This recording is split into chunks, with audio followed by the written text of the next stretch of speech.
Hello and welcome to another screencast, this time in the basic information processing model. For this syllabus, for the AQA in particular, you need to be aware of what we mean by information processing. We need to know the stages of the model in particular, okay, so the 4 stages, and then being able to apply that model to skills from different sporting examples. So a quick reminder in terms of this presentation, any yellow text boxes are for the tasks for students, any green text boxes are the students' note-taking section, any blue text boxes are differentiation tasks, and any red text boxes are the teaching and learning ideas and strategies for the practitioner. So let's get going. Okay, so first and foremost, if we think of this model, this basic information processing model, okay, the key thing to take from it in regards to this topic is that we're basically talking about the process in which the performer carries out movement in regards to how they decide that they do that. Okay, so ultimately, when we're thinking about this processing model, we're thinking about the information that's coming into the athlete, how they process that information, what decision they make, how they gather that information, that data. Okay, and we normally gather it, as we'll see very shortly, through our senses. So through things such as our touch, our eyes and ears in terms of what we can see, what we can hear, okay, and then basically what we do there is we prioritize that stimuli, okay, to making a suitable and sensible decision in regards to sport. Okay, so it's really important that you get this model down because it's likely in the exam you might have to fill in sections of this basic information processing model, or they may ask you a longer answer question whereby you might need to actually draw out that model. Okay, so let's look at the first stage of this basic information processing model. So looking at this idea of input. So when that information is received from into us, okay, so that, as I said before, that's through our sensory organs. Okay, so that could be through our ears in terms of what we hear, the different sounds, for example. It could be through what we see. Okay, and ultimately, all of this is the cognitive stage. It's the early stage of us learning, of us taking in that information, okay, and then processing that before we make a decision. So ultimately here it says the learner becomes more skilled. As they become more skilled, they select the relevant information, they select the right cues. Okay, so what we mean by cues is the relevant sort of clues, okay, the key aspects, the key points that we're trying to focus on, okay, and we select that attention. And that's referred to as selective attention. So whereby we block out irrelevant information, okay, and we just hold on and we just focus on what we think is relevant to us. Okay, so a quick example here that I want you to pause your video now and think about. Just look at the picture above, okay, and think about in regards to this cricket batsman, what will he or she be taking in? What sort of information will they be taking in when they're facing that bowler? So pause your video here. Okay, so hopefully you've come up with a few ideas in regards to the batsman. So as the batsman's there waiting for that bowler to come into bowl, and as that bowler comes into bowl, there'll be different bits of information in regards to input that will be coming in cognitively to that batsman's brain before they make a decision as to what they do. Okay, so that could include things like the speed of the ball, okay, the height of the ball in terms of where it's released, the trajectory, okay, and ultimately they might also be looking at elements of the ball itself, okay, so is there any spin that is being implemented on the ball, okay, when that ball's being fast and coming in, they might hear it, okay, and ultimately as it fizzes past or as they can see the seam of the ball, they might be able to make an idea as to whether they think the ball is going to swing outwards or perhaps inwards towards their pads. Other things that they might look for is other clues as well in regards to the bowling action. Okay, so when they're looking at the bowler's wrist, for example, or elbow, okay, they might be able to tell, for example, how or what type of spin or what type of ball the bowler is going to bowl. Okay, so all of those things will be bits of information that will be selective and selected by the batsman to think about. And they'll block out certain information as well. So think of this cricket net situation. You've got lots of people on the right-hand side of that net that aren't involved in that specific batsman's performance. And that will still be going on, won't it? Okay, but the batsman will block that information out. So they're just solely focused on that ball that's coming towards them in their net.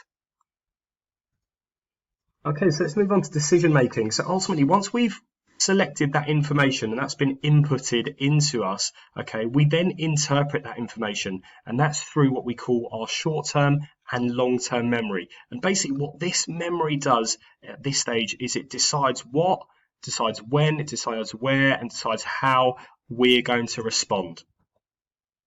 And ultimately, we've got the short-term memory, or we call the STM, okay, and that's referred to as the working memory. And this memory within our brain holds information for up to 30 seconds.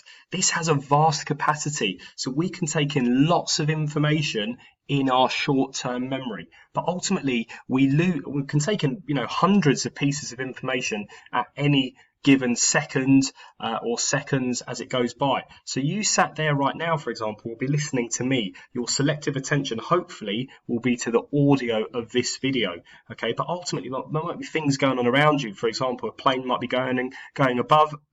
You might have the TV in the background. You might have other people in the room, for example, and your selective attention is to block that irrelevant information out at that particular time and just to maybe focus on this presentation.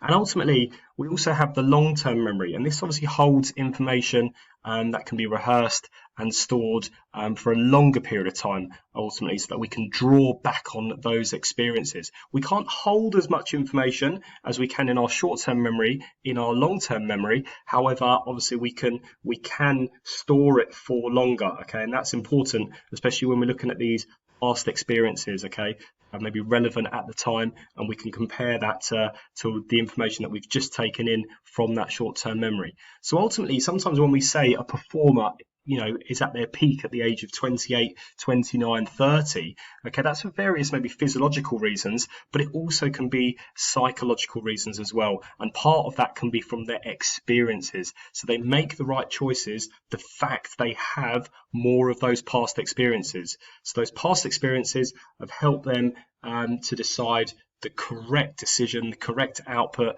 okay, based on the fact that they're comparing it to what's happening there and then. If we think of the next stage then in regards to output, so we've taken in the information, so we've taken in the input, okay, that section, we've then decided what we're going to do based on the relevant information, based on our past experiences and so on, and now we're deciding what to do, so the action that we're going to take to respond to that situation. And ultimately, these are the nerve impulses that we send to the working muscles to make our body move and our actions replicate what exactly we want to happen. So this netball player, for example, the ball's being thrown into her. She knows that obviously she needs to put her hands up. She needs to present, okay, a bigger target for her to catch that ball. So she'll be making the right sort of nerve impulses going towards her biceps, her triceps, okay, in order to catch that ball, those muscle movements. This is the next question I want you to try and think about and answer in terms of pausing the video here. So why isn't elite performers, so a higher ability performers output, better than a beginner's output? Just pause the video there. Okay, so ultimately, hopefully you've answered that question and you've again talked about parts of the decision-making process. So remember, if we've got a higher experience, we've got an elite performer at a higher level, ultimately they're probably going to be more experienced in regards to the technique that they've been practicing and performing, and ultimately that means that their decision making is going to be more consistent and better and often accurate and positive, and ultimately that makes the elite performers output better and more consistent than a beginner's, because a beginner is obviously learning, okay, hasn't got those past experiences or as many past experiences, okay, and therefore their performance, the beginners, is often a little bit jerky in terms of their movement and also kind of inconsistent. Okay, so the next stage, let's look at feedback. So we've taken in the information, we've decided what we're going to do, we've reacted, okay, in terms of our output, the muscle movements and so on, and we move on to the next stage, which is the feedback. Okay, so this will indicate whether or not the response was correct and whether it was successful. Okay, so once we've made our decision, once we've moved into the actual action of what we're going to do, we then get a response, okay, in regards to feedback, okay, and this can be received internally. So it can be intrinsic, so within, or it can be extrinsic, so externally, and that can be the outside of, okay, in regards to whether we're successful or whether we have failure. Ultimately, feedback can affect how we complete task in the future. So ultimately, if we've got positive feedback, okay, and we felt the movement was good, for example, or we get praise from external, then ultimately we're going to perform that skill again the same way. We're going to copy it and replicate it again. Okay, so this really links into kind of A-level stuff in regards to stimulus response bond. Okay, so the stimulus being the feedback, maybe the positive praise, okay, and we respond by making sure that we do that again. Okay, if that feedback's negative and we get criticism or we're told off or we're punished, okay, then that response is going to be to adapt, to change, and we're not going to do the same behavior again because we don't like negative feedback. Okay, pause your video here again and think of this example. So I want you to look at the picture. What type of feedback is given to the cricketer and how can you tell and what type of feedback is going on here? Okay, so hopefully from the picture you've noticed, you can see especially the crowd in the background. Okay, so you can see that there's positive feedback, okay, and that's extrinsic, isn't it? It's outside of the performer's body. Okay, so the cheering, okay, the chanting perhaps, okay, the fact that they're celebrating, okay, from the crowd, okay, is extrinsic feedback in that sense. Okay, we've got extrinsic feedback from the partner as well in terms of Leach there that you can see the partner batsman. Okay, he's going to celebrate. He's on his way to celebrate with Ben Stokes, the batsman. Okay, so that again will be extrinsic.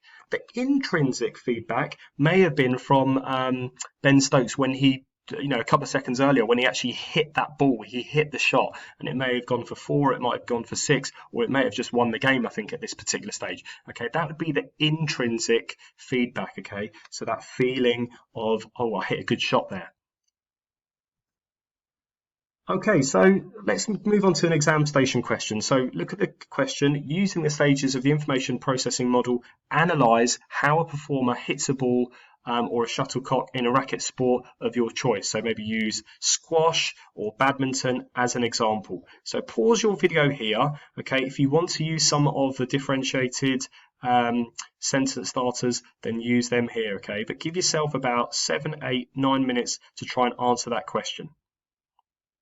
Okay, so hopefully you've answered that specific 6-mark question. So let's give a little bit of feedback in terms of the mark scheme.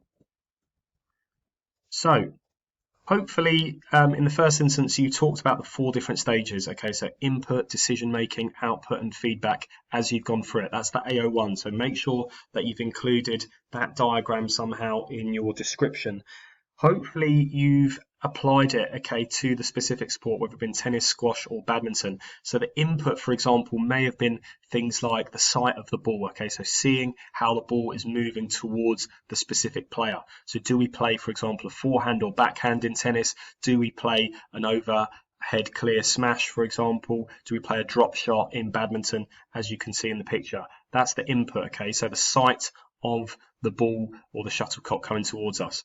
We then make that decision, don't we, in terms of which shot to play, okay, the movement that we need to make. So do we need to lunge forward if it's a drop shot, as it's here, okay, because we can see that shuttlecock has come nearer to the net, okay, or do we need to take a step back and move towards the back of the court if the shuttlecock's gone behind us?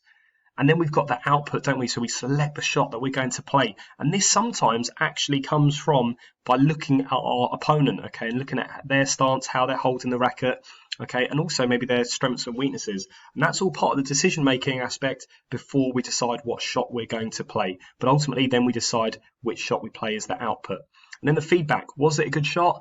Did you hit the ball? Okay, those are the things that we can tell there. Or from the crowd, for example, if we've hit an overhead smash and it's a winner and we get the crowd cheering, or that we know then, for example, that it's good feedback.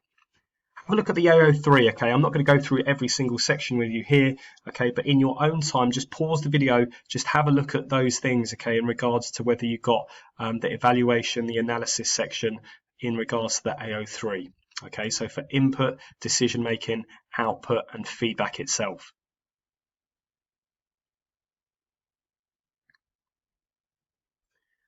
Okay, and finally, so for the teaching and learning strategies, so here I like to do a memory game, have a read through that, teachers, really useful and good game to play. You need to make sure you've got some mini whiteboards but a partner work really works well with this one. And obviously use some scenarios, okay? So lots of different skills. Make sure you print off pictures and they can discuss the relevant cues and information. Good luck, folks.